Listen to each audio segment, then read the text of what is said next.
for 10 years if you didn't avoid doing what you knew you needed to do, by your own definitions, right, within the value structure that you've created, to the degree that you've done that, what would you be like?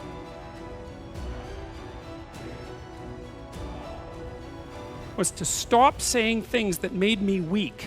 And I'm still trying to do that, because I'm always feeling when I talk whether or not the words that I'm saying are either making me align or making me come apart. And I think the alignment, I really do think the alignment I think alignment is the right way of conceptualizing it, because I think if you say things that are as true as you can say them, let's say, then they come out of the depths inside of you. Because we don't know where thoughts come from. We don't know how far down into your substructure the thoughts emerge. We don't know what processes of physiological alignment are necessary for you to speak from the core of your being. We don't understand any of that. We don't even conceptualize that, but I believe that you can feel that. And I learned some of that from reading Carl Rogers, by the way, who's a great clinician, because he talked about mental health in part as a coherence between the spiritual or the abstract and the physical, that the two things were aligned. And there's a lot of idea of alignment in psychoanalytic and clinical thinking. But anyways, I decided that I would start practicing not saying things that would make me weak, and what happened was that I had to stop saying almost everything that I was saying.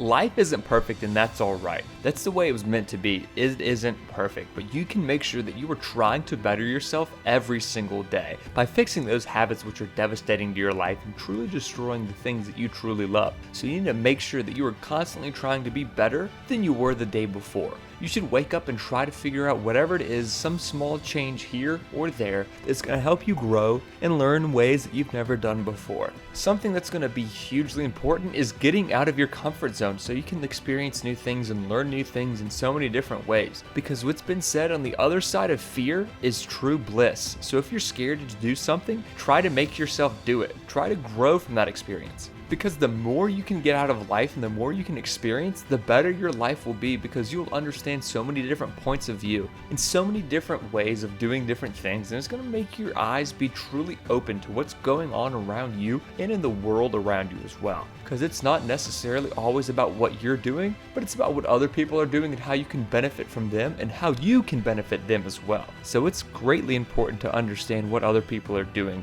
and how they are doing it. So you should make sure that you're figuring out the best way to meet new people and grow and learn with them and from them as well.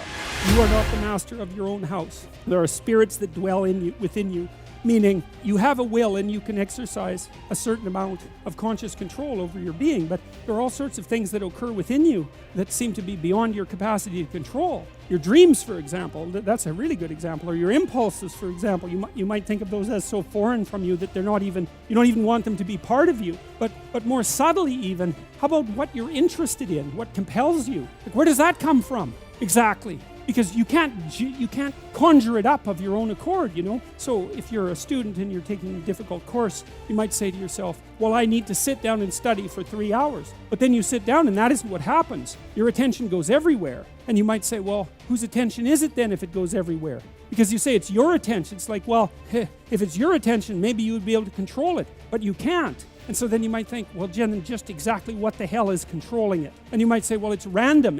Well, it better not be random.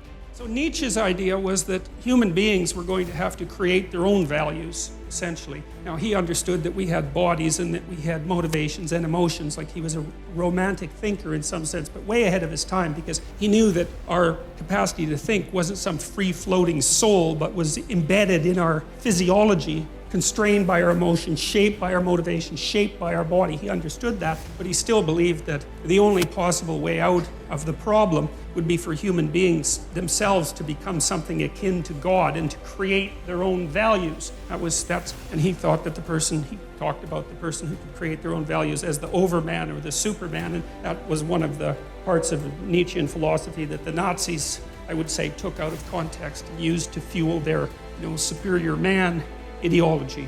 So, and we know what happened with that. That didn't seem to turn out very well, that's for sure. You find relief when you drink alcohol. That might be an indication that some of what you're overanalyzing isn't so much a consequence of excess cognitive power, but an excess of high negative emotion. And so that would be illustrated in, say, high trait neuroticism. We're going to release the Big 5 aspect scale here later this month, and you'll be able to take that, and it'll give you a pretty good detailed description of your personality. And there's 2 dimensions of neuroticism: withdrawal and volatility. And you know, if you're overanalyzing because you're what do you call that? Ruminating. That can be a consequence of high levels of anxiety. And the reason I'm suggesting that is because you said you find relief when you drink alcohol, and alcohol is a very powerful anxiolytic agent, anti-anxiety agent. And so lots of people who have high levels of anxiety do ruminate, and so overanalyze, let's say. And they find relief when they drink because alcohol is a primary anxiolytic, like Valium, like benzodiazepines and barbiturates. So the fact that alcohol gives you relief probably indicates that some of what's driving your overanalysis is anxiety. Thank you all so much for watching this video. If you haven't already, please go ahead and like the video. Subscribe to the channel if you're new, and let us know what you thought down in the comment section down below.